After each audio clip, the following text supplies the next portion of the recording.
Hello everybody, welcome back. My name is Smee.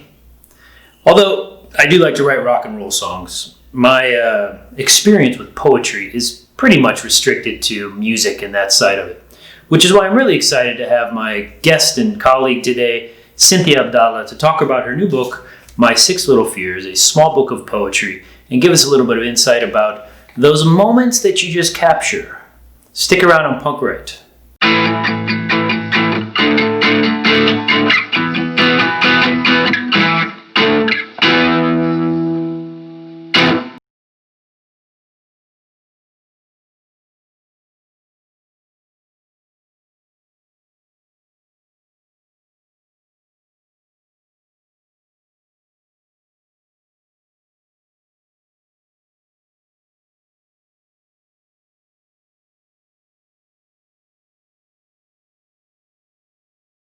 Hello everybody, welcome back to Punkwrite. My name is Smee, and I'm here with a very special guest today, Cynthia Abdallah, up-and-coming poet and Kenyan author. Welcome to the show.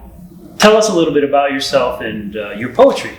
Thank you, Adam. Thanks for having me. My name's Cynthia Abdallah, born and raised in Kenya, with a little stint in America when I went to Brown University to get a creative writing thing going. My Six Little Fears is a little collection of about 32 poems that were inspired by my life in Kenya mostly, and a little bit of my stint at Brown University. And this is where I got the courage to actually come out and start writing freely, and actually come out and start expressing myself in a different, you could call it, unique way. You know, it's a very small book that you've made. There are 32 poems, none of which are more than half the page that's printed on. But can you choose one that you feel like would be a good representative of your work?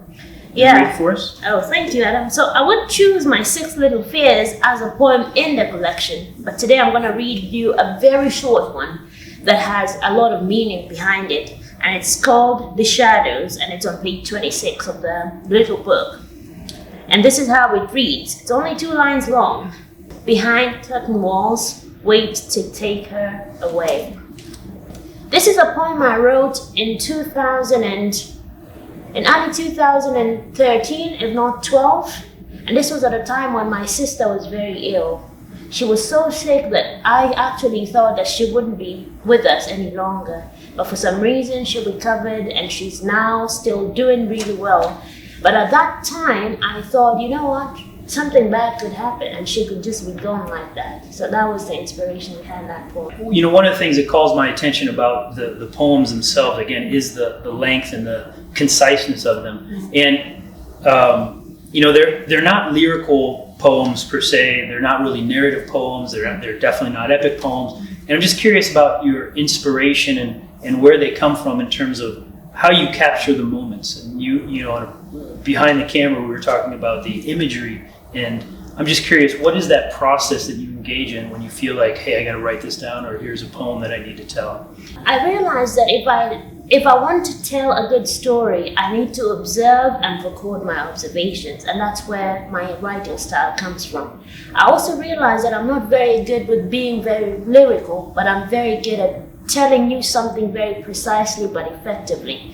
So that, coupled with my ability to observe things and to point down little things in great detail, is what inspires my writing. And I feel like it is more effective because within 2 or 3 words I can tell you a whole lot. You have a very long or wide range of time period in there. You can tell that some were written obviously not here, and then some were written in Caracas, and you continue to produce. But how did you select those 32 poems? Okay, these 32 poems went through a vetting process. Almost 20 of these poems have been published somewhere on an online magazine, in print somewhere. So for example, My Six Little Fears is the most published poem that I have ever written. It didn't just graze the Quail Bill magazine in America, it also was featured in the Arte Review magazine in Africa.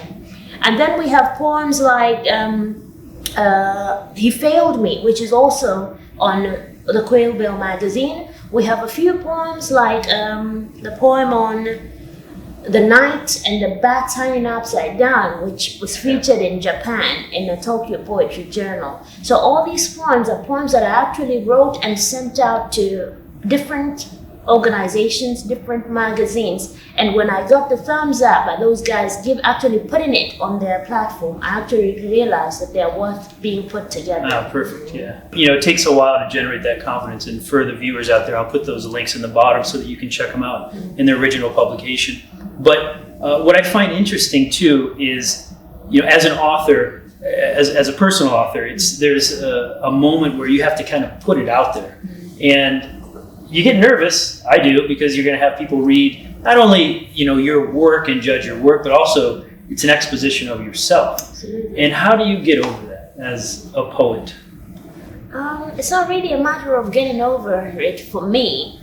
I'm glad to share my story. That is why I actually picked that poem, and I told you a little bit of a background about it, because I feel like when we speak from our own personal experiences, then the message is honest and it's relatable.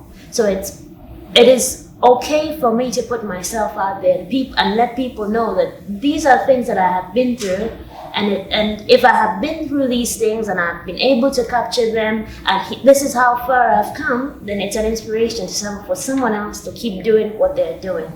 I would like to talk about the cultural elements of the poetry a little bit, and knowing. I've never been to Kenya, but I know that, like many African nations, you grew up in multiple languages. Many of you speak 2 or 3 languages before actually getting to English. Yeah, absolutely. And I'm just curious about your ability to, I guess, relate linguistically those 2 backgrounds and how it comes forth in your poetry, and also how you resolve that as an African woman writing in a language that's not native to the continent at all.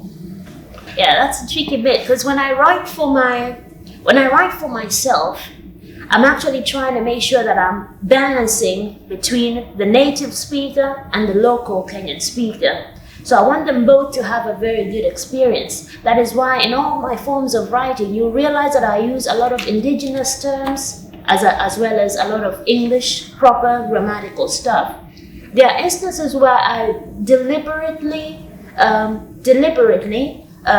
translate things directly from my mother tongue to English, with a key element of making sure that originality and that authenticity is still very well preserved in my writings. So if you look at some of these statements, actually, for a native speaker would come off as, that doesn't sound grammatically correct, but it's actually intentional because it carries with it my nativeness of being an African speaker.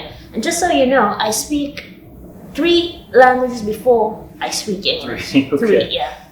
So, if you look at Beyond the Ceiling, you realize that I leave out any form of commas or full stops. So I start the poem by saying, beyond the ceiling, where wooden rafters hold rooftops rest their feeble weight. In Swahili, that would translate to being nilipolala, the ceiling ilikuwa inaniangalia, which means the ceiling was looking at me. So the rooftops were looking at me, and that is directly written as it would sound in Swahili. It's the poetry in itself and just your language, the translated language. That's brilliant. How would you describe the growing literary culture within Kenya and then within the greater continent of Africa? The linguistic aspect of life in Africa is based on fables and tales and storytelling around a fire with grandfathers and their grandchildren. Personally, I got to experience it when I was much younger. We would go to the village and you'd sit with your grandparents and they would tell you stories of their youthfulness as they grew up. And then taking that on, I started to get more invested in being a poet and how I could translate these little stories that were told to me by my aunties, my uncles, and my grandparents in a traditional language, in a traditional local language, and translating those into English. And little by little, but my love for English was also quite immense, because as I grew up, I took to English and I did a lot of poetry competitions. I did a lot of public speaking, a lot of debates that actually helped me grow my English very well. So as I was growing up, I started to balance my native language and my English so I could get to a comfortable place where I could actually mix the two and create something really solid.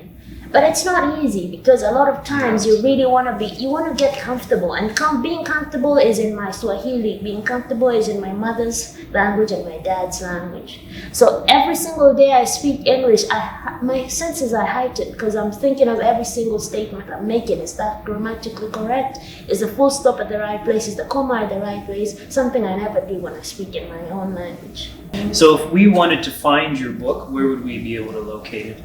Okay, it's currently on Amazon. The Kindle version of it is on Amazon. So if you type in My Six Little Fears by Cynthia Abdallah, the book will be there. It only goes for $3. And then for Kenyan writers, it's going to be up on an e-platform called eKitabu that will be publishing it in a few weeks, so that will be out soon. I have a few hard copies that are being circulated in Kenya to a few high schools because the aim is to get kids reading, hence the size of the book. Because I noticed that in Kenya, kids don't really read much these days. So to get them reading, to give them a little book that they can actually sit down and read within 30 minutes. Well, thank you very much for joining us today on Punkwrite. Hope you enjoyed your time. It was really fun, actually. And thanks for joining us out there in Punkwrite. Till next time, remember, you do not need permission. Just ask her. Just do it. Just right. Yeah, thank you. Thanks for joining us again on the show today. And if you liked what you saw, go ahead and hit the like button below, or go ahead and subscribe if you've not done so already. I've put all the information for Cynthia's work and where you can find it in the links below. Check that out. Give her a shout out. And until then, just write some poetry or whatever you want. You don't need permission. Just write. Punkwrite.